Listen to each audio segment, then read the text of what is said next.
अस्सलाम वालेकुम नाजरीन, मैं मोहम्मद असलम हुसैन सियासत की खबरों में आप सबका इस्तकबाल करता हूँ। समाजवादी पार्टी के सीनियर लीडर आजम खान को आज 27 माह बाद जेल से रिहा कर दिया गया। वो सीतापुर जेल में बंद थे। शिवपाल यादव, आजम खान के दोनों बेटे अब्दुल्ला और अदीब इन्हें लेने सीतापुर जेल पहुंचे। आजम खान को सुप्रीम कोर्ट ने कल यानी 19 मई को उबूरी जमानत दे दी थी। आजम खान की रिहाई के आड़ की मुसद्दका कॉपी शाम 5:30 बजे तक जेल नहीं पहुंच सकी थी, इसलिए इन्हें जुमेरात को रिहा नहीं किया जा सका। आजम खान आज जुमे को सुबह 8:15 बजे जेल से रिहा हुए। वो अपने बेटे अब्दुल्ला आजम के साथ गाड़ी में बाहर निकले। इसी वक्त शिवपाल यादव भी जेल के बाहर मौजूद थे। शिवपाल यादव ने कहा, इंसाफ की जीत हुई, आजम खान की जीत है। हम सोशलिस्ट हैं, हमेशा नेताजी से सीखा कि खुशी और गम में साथ रहना है। वहीं आजम खान की रिहाई के बाद समाजवादी पार्टी सरबराह अखिलेश यादव ने ट्वीट किया और लिखा कि समाजवादी पार्टी के सीनियर लीडर और एमएलए आजम खान जी की जमानत पर रिहाई पर इनका तहे दिल से खैर मकदम करता हूँ। जमानत के इस फैसले से सुप्रीम कोर्ट ने इंसाफ को नया मियार दे दिया है। पूरी उम्मीद है कि वो बाकी तमाम झूठे मुकदमात और मुकदमात से बरी हो जाएंगे। झूठ के लम्हात होते हैं, सदियां नहीं। मरकजी तफ्तीशी एजेंसी सीबीआई ने बिहार के साबिक वज़ीर आला लालू प्रसाद यादव से मुंसलिक 17 मुकामात पर आज यानी जुमे की सुबह छापे मारे हैं। बताया जा रहा है कि पटना, गोपालगंज और दिल्ली में लालू यादव की इनकी बेवी राबड़ी देवी और बेटी मीसा भारती के ठिकानों पर ये छापे मारे गए हैं। सीबीआई ने यह कार्रवाई बदउनवानी से मुतालिक एक मामले में की है। दरअसल ये मामला भर्ती घोटाले से जुड़ा हुआ है। इल्जाम है कि नौकरी दिलाने के एवज जमीन और प्लाट लिए गए। इस मामले में तहकीकात के बाद सीबीआई ने लालू प्रसाद यादव, राबड़ी देवी, मीसा यादव, हिमा यादव और इस तरह के कुछ उम्मीदवारों के खिलाफ मुकदमा दर्ज किया है, जिन्हें प्लाट या जायदाद के बदले नौकरियां दी गई थी। सीबीआई के जराये ने बताया कि जब लालू यादव मरकजी वजीर रेलवे थे, लोगों से नौकरियों के बदले जमीनें ली जाती थी। इस मामले में सीबीआई ने केस दर्ज किया है। सीबीआई इसी मामले में लालू प्रसाद यादव से जुड़े 17 मुकामात पर छापे मारी है। लालू यादव के ठिकाने पर आरजेडी एमएलए मुकेश रोशन ने कहा कि इफ्तार पार्टी के बाद जिस तरह से नीतीश कुमार और तेजस्वी यादव के दरमियान फासले कम हुए हैं और दोनों एक साथ नजर आ रहे हैं, इससे बीजेपी परेशान है और इस तरह के लालू प्रसाद यादव के खानदान पर सीबीआई के हमले करा रही है। मरकजी वजारत सेहत की जानिब से जुमे की सुबह जारी आदादोशुमार के मुताबिक हिंदुस्तान में गुज़िश्ता 24 घंटों के दौरान कोरोना वायरस के केसेस की तादाद में कमी आई है। अगर हम आदादोशुमार पर नजर डालें तो कोविड-19 के नए केसेस में 4.4% की कमी आई है। गुज़िश्ता 24 घंटों में 2259 केसेस रिपोर्ट हुए हैं। ऐसे में एक्टिव मरीजों की तादाद बढ़कर 15,004 हो गई है। साथ ही गुज़िश्ता 24 घंटों में मुल्क भर में इन्फेक्शन की वजह से 20 लोग फौत हुए हैं। झूठ और नफरत अंगेजी के सहारे मुसलमानों को निशाना बनाने और हिंदुओं और मुसलमानों के दरमियान नफरत फैलाने की साजिश करने वाले टीवी चैनलों और प्रिंट मीडिया के खिलाफ सदर जमीयतुल उलमा मौलाना अरशद मदनी की दाखिल पिटीशन पर जुमेरात को 11वीं समाअत हुई, जिसके दौरान सुप्रीम कोर्ट ने सॉलिसिटर जनरल तुषार मेहता को सख्त गुस्से का इजहार किया। तुषार मेहता के जरिए नफरत आमेज तकारीर, नफरत आमेज जराइम और टेलीविजन क़वानीन को चैलेंज कर रही अर्जियों की फहरिस्त दाखिल न करने पर बेंच ने शदीद बरहमी का इजहार किया। जस्टिस AM खनवलकर ने सॉलिसिटर जनरल को नाराजगी भरे लहजे में कहा कि गुज़िश्ता समाअत पर ही आपको हुक्म दिया गया था कि इन मामलात की फहरिस्त मरतब करके अदालत में पेश की जाए, लेकिन ऑफिस रिपोर्ट के मुताबिक यूनियन ऑफ इंडिया की जानिब से रजिस्ट्री में कोई फहरिस्त दाखिल नहीं की गई। सॉलिसिटर जनरल तुषार मेहता ने इस मामले पर अदालत से माजरत करते हुए कहा कि वो आज ही फहरिस्त तैयार करके अदालत में दाखिल करेंगे। पंजाब कांग्रेस के साबिक सदर सुनील जाखड़ बीजेपी में शामिल हो गए। चंद दिन कबल उन्होंने खदीम जमात से इस्तीफा दे दिया था। जाखड़ ने बीजेपी में इन्हें कबूल करने के लिए वज़ीर-ए-आज़म नरेंद्र मोदी का शुक्रिया अदा किया। पंजाब के एक अहम हिंदू लीडर जाखड़ पार्टी सदर JP नड्डा की मौजूदगी में बीजेपी में शामिल हुए। 68 साल जाखड़ ने गुज़िश्ता हफ्ते कांग्रेस से इस्तीफा दिया था और इसके लिए गुड लक और गुड बाय का पैगाम लिखा। बीजेपी में इनका खैर मकदम करते हुए नड्डा ने कहा, पंजाब में जाखड़ को खुसूसी मुकाम हासिल है। उन्होंने कहा कि वो सरहदी रियासत में कौम परस्त ताकतों को मजबूत करने में बीजेपी की मदद करेंगे। सुप्रीम कोर्ट ने पंजाब कांग्रेस के साबिक सदर और साबिक क्रिकेटर नवजोत सिंह सिद्धू को 34 साल पुराने कत्ल केस में 1 साल कैद की सजा सुनाई। जस्टिस AM खनवलकर और जस्टिस संजय किशन कौल की बेंच ने अदालत उज़्मा के 2018 के फैसले का जायजा लेने के बाद सजा में इजाफा करने का हुक्म दिया। बेंच ने सिद्धू को यह सजा मुतवफ़ी के अहल खाना की तरफ से दायर नजरसानी दरख्वास्त पर समाअत मुकम्मिल होने के बाद सुनाई है। इंतहापसंद यहूदी तंजीम लाहवा ने मस्जिद अक्सा के अंदर तारीख़ी और मुक़द्दस मुकाम गुंबद सखरा को मस्मार करने और इसकी जगह मुबैना हैकल की तामीर का मुतालबा किया है।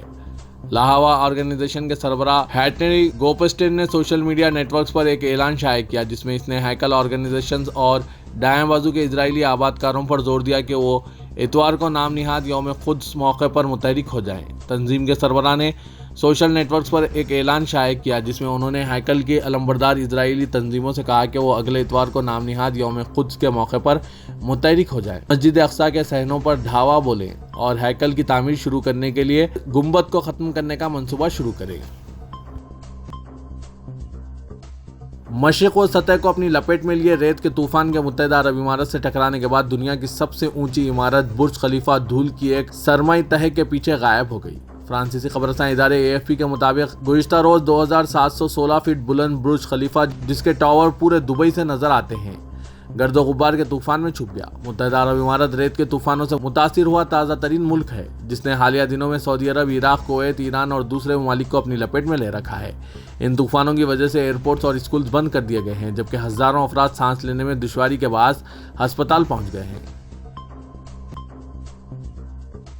तेलंगाना के चीफ सेक्रेटरी सोमेश कुमार ने रियासत में ग्रुप 4 जायदादों पर तकर्रुरात के इलामिया की इजराई के सिलसिले में special chief secretaries, principal secretaries और तमाम महकमाजात के हेड ऑफिस डी डिपार्टमेंट्स के साथ इजलास मुनक़िद किया। चीफ मिनिस्टर के चंद्रशेखर राव ने ग्रुप 4 कैडर के तहत 9168 जायदादों पर तकर्रुरात का फैसला किया है।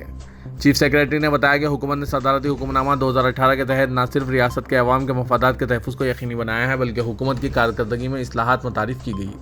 सदारती हुक्मनामे के तहत 95% जायदादें मुकामी उम्मीदवारों के लिए महफूज कर दी गई है।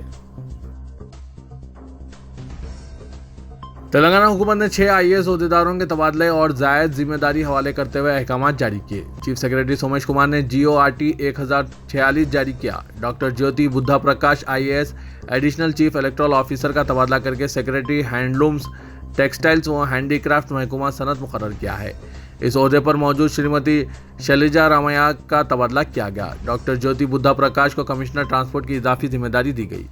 राहुल बुजा IAS सेक्रेटरी बराए चीफ मिनिस्टर को कमिश्नर व inspector general registration and stamps और कमिश्नर व director survey settlement land records की इजाफी जिम्मेदारी दी गई। वी शिशाद्री को इस ओहदे की इजाफी जिम्मेदारी से सुबुकदोश कर दिया गया। Shrimati V Karuna IAS commissioner public health and family welfare का तबादला करते हुए सेक्रेटरी महकमा तालीम मुकर्रर किया गया। संदीप कुमार सुल्तानिया को इस ओहदे की इजाफी जिम्मेदारी से सुबुकदोश किया गया। Syed Ali Murtaza Rizvi IAS secretary health and family welfare को डायरेक्टर ड्रग्स कंट्रोल एडमिनिस्ट्रेशन और commissioner public health and family welfare की इजाफी जिम्मेदारी दी गई है। वज़ीर-ए-आला तेलंगाना के चंद्रशेखर राव रियासतों पर मरकजी हुकूमत की जानिब से हुसूल कर्ज के लिए आयद की गई तहदीदात और पाबंदियों से नाराज़ और बरहम हैं और इसके खिलाफ हम ख्याल जमातों के साथ मरकज़ के खिलाफ आवाज़ उठाने पर गौर कर रहे हैं। ज़राए से पता चला है कि मरकज़ और RBI के ताज़ा फैसले के खिलाफ एक तरफ असेंबली में करारदाद मंजूर करने, दूसरी तरफ अदलिया से रुजू होने का मनसूबा तैयार किया जा रहा है। इम्कान है कि चीफ मिनिस्टर आज दिल्ली पहुंचेंगे और हम ख्याल जमातों के साथ मुख्तलिफ रियासतों के चीफ मिनिस्टर से तबादला ख्याल करके कौमी सतह पर मरकज़ के फैसले के खिलाफ मुहिम छेड़ने की तैयारियां कर रहे हैं। महकमा मौसमियात ने कहा है कि तेलंगाना भर में आइंदा 4 दिनों के दौरान हल्की से औसत बारिश हो सकती है। रियासत में करीमनगर, जयशंकर, भोपालपल्ली, पेद्दापल्ली, हनुमाकुंडा और वरंगल को छोड़कर तमाम अजला के लिए रेड अलर्ट जारी कर दिया गया है। महकमे का कहना है कि रियासत भर में गरज चमक और बिजली गिरने के वाक़ात पेश आ सकते हैं। महकमे ने कहा कि शुमाल जुनूबी मौसमी तब्दीलियों का जो सिलसिला वसती मध्य प्रदेश से शुरू हुआ था अब दाखिली तमिलनाडु तक पहुँच रहा है और यह मराठवाड़ा दाखिली कर्नाटक तक पहुँच सकता है। Director general police Telangana Mahender Reddy ने रियासत के 7 डिप्टी सुपरिटेंडेंट्स ऑफ पुलिस के तबादले अमल में लाए। वेमलवाड़ा डिवीजन के DSP की हैसियत से नागेंद्र चारी, कामारेड्डी, LR रेड्डी के DSP की हैसियत से A श्रीनिवासलू, अच्चमपेट के लिए K कृष्णा किशोर, नागर Kurnool DSP B Mohan Kumar, Nirmal DSP L Jeevan Reddy, Hanumakonda Warangal traffic ACP A Madhusudan और LV नगर के असिस्टेंट कमिश्नर ऑफ पुलिस की हैसियत से C अंजया को मुकर्रर किया गया। इन ओहदों पर फायज ओहदेदारों को DGP दफ्तर रिपोर्ट करने के अहकाम जारी किए गए। तेलंगाना में इंतखाबात का मौसम शुरू होने जा रहा है। बीजेपी कायदीन JP नड्डा, अमित शाह के दौरे हैदराबाद के बाद अब वज़ीर-ए-आज़म नरेंद्र मोदी ISB में मुनक़िदा तकरीब में शिरकत से कबल बीजेपी के रियासती कायदीन से मुलाकात करने वाले हैं, जबकि गुज़िश्ता दिनों कांग्रेस कायद राहुल गांधी ने तेलंगाना का दौरा करते हुए तेलंगाना राष्ट्र समिति को निशाना बनाया था। तेलंगाना राष्ट्र समिति हुकूमत की जानिब से चीफ मिनिस्टर के चंद्रशेखर राव ने आइंदा माह के अवाइल से रियासत के अजला में प्रगति प्रोग्राम के अहिया का ऐलान कर दिया है, जबकि रियासती सदर भारतीय जनता पार्टी बंडी संजय ने प्रजा संग्राम यात्रा के तीसरे मरहले के आगाज का भी ऐलान किया है और कहा जा रहा है कि बीजेपी रियासत में तेलंगाना राष्ट्र समिति को शिकस्त देने के लिए हर हरबा इख्तियार कर सकती है। रियासत तेलंगाना की मौजूदा असेंबली की मियाद 16 जनवरी 2024 को खत्म होनी है, लेकिन सियासी मुबस्सरीन का कहना है कि रियासत तेलंगाना में बरतर इख्तियार तेलंगाना राष्ट्र समिति की जानिब से औसत मुद्दती इंतखाबात के इनेकाद के लिए क़ब्ल अज़ वक्त असेंबली की तहलील की जा सकती है। और मरकज़ी वज़ीर दाखिला ने अपने खिताब के दौरान तेलंगाना में इंतखाबात के लिए तैयार रहने का दावा करते हुए क़ब्ल अज़ वक्त इंतखाबात का इशारा दिया था। और रियासती असेंबली के बजट इजलास के दौरान भी कहा जा रहा था कि रियासती हुकूमत की जानिब से असेंबली की तहलील की जा सकती है, लेकिन हुकूमत की जानिब से ऐसे कोई इशारे नहीं दिए गए। जबकि हुकूमत तेलंगाना की जानिब से किए जा रहे इक़दामात बिलखुसूस तक़र्रुरात के सिलसिले में जारी किए जाने वाले इलामिया को देखते हुए कहा जा रहा है कि रियासती हुकूमत आजिलाना इंतखाबात के हक़ में है। वज़ीर-ए-आज़म के दौरे हैदराबाद के दौरान रियासती बीजेपी कायदीन से मुलाकात के मंसूबे के इंकशाफ के बाद वसत मुद्दती इंतखाबात की पेशकशी में तेज़ी दिखाई दे रही है और कहा जा रहा है कि बीजेपी कायदीन तेलंगाना इंतखाबात में दिलचस्पी ले रहे हैं। इसीलिए बीजेपी कौमी सदर के अलावा मरकज़ी वज़ीर दाखिला के बाद अब खुद वज़ीर-ए-आज़म रियासती बीजेपी कायदीन से मुलाकात करने वाले हैं। हज 2022 के तेलंगाना से ताल्लुक़ रखने वाले आज़मीन हज को जारिया साल रुबात की सहूलत हासिल नहीं रहेगी। नाज़िर रुबात हुसैन शरीफ ने इस सिलसिले में तेलंगाना हज कमेटी को इत्तला दी है। रुबात में क़याम की सहूलत से महरूमी के नतीजे में जारिया साल के आज़मीन हज के सफरी अखराजात में इजाफा होगा। हज कमेटी ऑफ इंडिया ने पहले ही इस बात का इशारा दिया है कि अगर जारिया साल आज़मीन हज के लिए सफरी अखराजात गुज़िश्ता के मुकाबले ज़्यादा रहेंगे।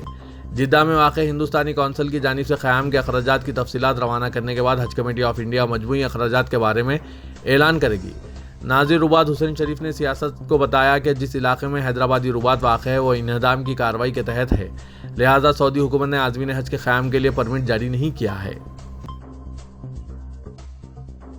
रुकन पार्लियामेंट हैदराबाद असदुद्दीन अवैसी ने कहा कि अब वक्त आ गया है कि वज़ीर-ए-आज़म नरेंद्र मोदी मुल्क में जारी नफरत की सरगर्मियों पर रोक लगाएं। मथुरा में कृष्ण जन्म स्थान जामा मस्जिद दिल्ली के नीचे मंदिर हाजी अली दरगाह के बारे में तनाज़ा, टेली वाली मस्जिद और इंदौर की मस्जिद का तनाज़ा, इस तरह के कई तनाज़ात को पैदा किया जा रहा है। इन चीज़ों पर फुल स्टॉप लगना चाहिए क्योंकि इससे खौफ और तनाव का माहौल बढ़ रहा है और नफरतों में इजाफा हो रहा है। ओवैसी ने कहा जब तक मरकज़ी हुकूमत और वज़ीर-ए-आज़म नरेंद्र मोदी ये वाज़ेह नहीं करेंगे कि 1991 के प्लेसेस ऑफ वर्शिप एक्ट के तहत किसी इबादतगाह, चाहे वो मंदिर, मस्जिद, गुरुद्वारा या गिरजाघर को किसी भी बैत को तब्दील नहीं किया जाएगा, इस वक्त तक ऐसे मामला चलते रहेंगे। संघ परिवार इस तरह के मामलात में नफरत को फैला रही है। जो फरीक मथुरा में अदालत में दरख्वास्त गुजार है वही फरीक काशी में भी दरख्वास्त गुजार है। इनका संघ परिवार से ताल्लुक़ है। ओवैसी ने कहा इससे मुल्क में यह ज़ाहिर हो रहा है कि कौन नफरतों को फैला रहा है और इख्तलाफात और गलत फहमियों को आगे बढ़ा रहा है। असदुद्दीन अवैसी ने आज हैदराबाद में मुल्क की मौजूदा सूरत हाल पर सहाफ़ियों की जानिब से एक सवाल के जवाब में ये बात बताई। पासपोर्ट या पासपोर्ट के दीगर खिदमात से मुतालिक मसाइल पर रीजनल पासपोर्ट ऑफिस हैदराबाद से व्हाट्सएप वीडियो कॉल के जरिए अब रास्त बात करते हुए इन मसाइल की यकसुई की जा सकती है। रीजनल पासपोर्ट ऑफिस हैदराबाद ने आपके आरपीओ से बात कीजिए नई खिदमात का आगाज़ किया है ताकि दरख्वास्त गुजार रास्त तौर पर RPOD बालैया से वीडियो कॉल करें या व्हाट्सएप नंबर 8121401532 पर अपनी शिकायत दर्ज करवाएं। हर मंगल को 12 बजे दोपहर तक 1 बजे दिन के दरमियान वो इन शिकायत की समाअत करेंगे। नई खिदमात का मकसद दरख्वास्त गुजारों के मसाइल की रास्त समाअत के अलावा इनकी यकसुई के लिए बर वक्त मुनासिब इक़दामात और ऐसे मसाइल के आदा को रोकना है।